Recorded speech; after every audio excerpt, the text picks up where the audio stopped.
ಮಹಾಬಲಿಯ ಕತೆ. ವಿಶ್ವಾಮಿತ್ರರು ಅಸುರ ರಾಜ ಮಹಾಬಲಿಯ ಕಥೆಯನ್ನು ಹೇಳತೊಡಗಿದರು. ಮಹಾಬಲಿಯು ಭೂಮಿ ಹಾಗೂ ಸ್ವರ್ಗಗಳ ಅಧಿಪತಿಯಾದ ತರುವಾಯ ಅವನು ತನ್ನ ಈ ವಿಜಯದ ಕುರುಹಾಗಿ ಒಂದು ಮಹಾಯಜ್ಞವನ್ನು ನಡೆಸಲು ನಿರ್ಧರಿಸಿ ದೇವತೆಗಳು, ಋಷಿಗಳು ಹಾಗೂ ರಾಜಕುಮಾರರನ್ನು ಯಜ್ಞಕ್ಕೆ ಆಹ್ವಾನಿಸಿದ. ತಾನು ಎಲ್ಲರಿಗೂ ಉಡುಗೊರೆಗಳನ್ನು ನೀಡುವುದಾಗಿ ಘೋಷಣೆಯನ್ನು ಹೊರಡಿಸಿದ. ಅವನಿಗೆ ಸೋತಿದ್ದ ದೇವತೆಗಳು ವಿಷ್ಣುದೇವನ ಮೊರೆ ಹೊಕ್ಕರು.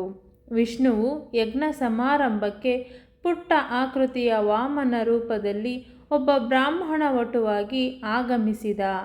ಮಹಾಬಲಿಯು ವಾಮನನನ್ನು ಆದರಾತಿಥ್ಯಗಳಿಂದ ಗೌರವಿಸಿ ಅವನ ಅಪೇಕ್ಷೆಯ ಉಡುಗೊರೆ ಯಾವುದು ಎಂದು ಕೇಳಿದ. ವಾಮನು ತನಗೆ ತನ್ನ 3 ಹೆಜ್ಜೆಗಳನ್ನಿಡಬಲ್ಲ ಸ್ಥಳ ಬೇಕೆಂದು ಕೇಳಿದ. ಮಹಾಬಲಿ ನಗಾಡಿದ. ಏನು, ಕುಬ್ಜನ 3 ಹೆಜ್ಜೆಗಳಿಗೆ ಸ್ಥಳವೇ? ಅವನು ಆ ಸ್ಥಳವನ್ನು ಕೊಡುವುದಾಗಿ ವಚನವಿತ್ತ. ಆ ಕೂಡಲೇ ವಾಮನ ಅಗಾಧವಾಗಿ ಬೆಳೆಯತೊಡಗಿದ. ಅವನ ಮೊದಲ ಹೆಜ್ಜೆಯು ಭೂಮಿಯನ್ನು ಆವರಿಸಿಕೊಂಡಿತು. 2ನೆಯ ಹೆಜ್ಜೆ ಸ್ವರ್ಗವನ್ನು ಆವರಿಸಿತು. ತನ್ನ 3ನೆಯ ಹೆಜ್ಜೆಯನ್ನು ಎಲ್ಲಿರಿಸಬೇಕೆಂದು ವಾಮನ ಪ್ರಶ್ನಿಸಿದಾಗ ಬಾಹುಬಲಿಯ ಹಮ್ಮು ಉಡುಗಿ ಹೋಗಿತು.